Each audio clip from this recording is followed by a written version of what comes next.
After winning 4 out of their first 5 tournaments, Idaho's women's golf team has had their best season yet. The Corner Club in Moscow has been a Vandal hangout for decades, a tradition owner Mark Trivalpe says he hopes never changes. When 26-year-old University of Idaho senior Kevin Fox first created Prioritask, he wasn't so sure it was going to be a success. Now, 12 days after its release, his app is selling all over the world. Moscow police have released the 911 call detailing the initial moments after a 22-year-old Boise woman was shot and killed by a former University of Idaho professor. It was a long morning for local law enforcement as the search for Ernesto Bustamante ended here at the University Inn Best Western in Moscow on the 2nd floor.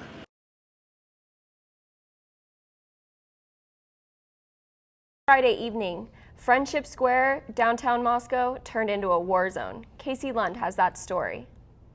While most people come downtown for Moscow's late-night bar scene, another group gathers for something entirely different. This is the Empire of Adria. It's a national nonprofit educational group. We do a lot of demos for high schools and city fairs, and we do a lot of fun for ourselves. Captain Chelo Lorino is the leader for this local group and has a number of diligent mercenaries serving under him. In the medieval reenactment group that I'm part of, my name is Corporal Orion. I've been a member for about, I think, probably 4 years now, doing heavy combat for about 2. While more seasoned veterans gear up in full armor, newcomers are always welcome. You can show up. We've got several people who had never fought a day in their life before today. We threw a suit of armor and taught them how to fight. The starting out gear, you can buy 90% of the gear at Goodwill. You need gloves, elbow pads, some padding. Grace Young showed up seeking refuge from the everyday battle she was planning to face at home. I didn't want to fill out more job applications, so I decided to drop by and watch people beat stuff up, and then I ended up getting into the beating stuff up. These metal-clad warriors meet for practice and regional tournaments, but this battle was a special occasion. This is my birthday battle. It's a tradition with my group of fighters that on our birthday we put on armor, come to Friendship Square, and beat each other up. Historical combat reenactment is something Lorino says he's loved for years.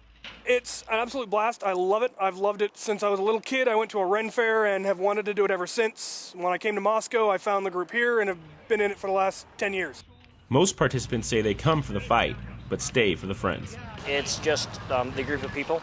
It's a lot of fun. It's great to actually be able to do medieval reenactment with a good group of people and be able to learn and have them teach, and be actually serious about it. For Mostly Moscow, I'm Casey Lund.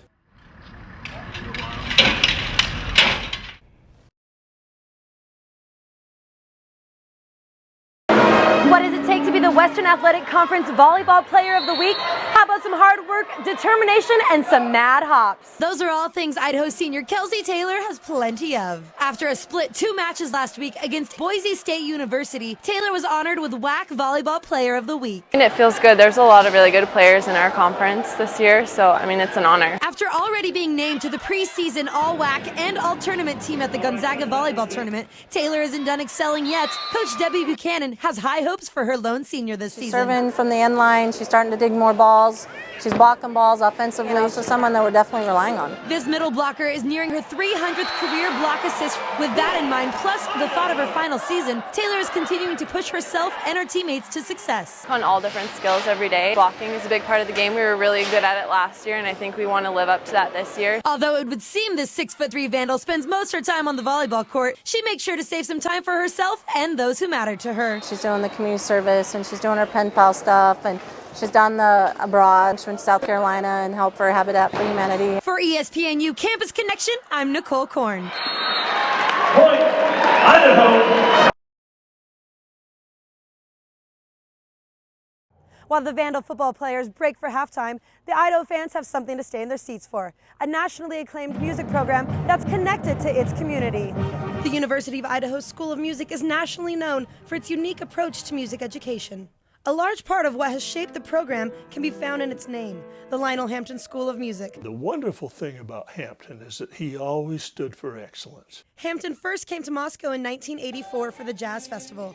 Impressed by the amount of young people involved, he wanted to know more. I told him about how the vision I had of clinics and workshops for young people. Laying down a check for $15,000 to keep the festival going, Hampton set the ball in motion for the legacy now known as the Lionel Hampton Jazz Festival. The tens of thousands have their lives touched by music and have their souls touched by the power of jazz.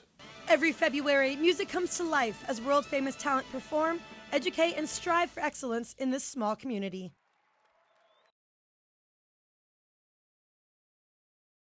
After winning 3 out of their first 5 tournaments, Idaho's women's golf team has had their best season yet. The best moment was our first tournament of the year when we ended up winning the event in Colorado. That was a pretty cool event because I think we set the team record for the low combined team round, and just to start off our year with a nice little W was pretty cool. Even with a record-breaking fall semester, Coach Lisa Johnson says now her girls must focus more than ever. Well, our goal, is to always win the WEC championship.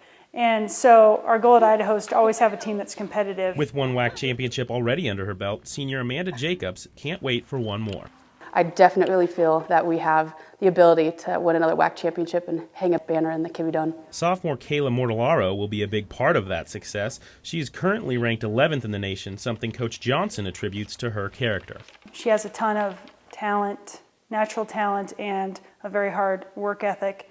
And all of those things have contributed to her being extremely successful. While the pressure of next week's championship is already setting in, Mortellaro says it's business as usual. You can't really put too much pressure on yourself. Just work on everything, mentally prepare, and go out and play golf. For GoVandals.com, I'm Casey Lund.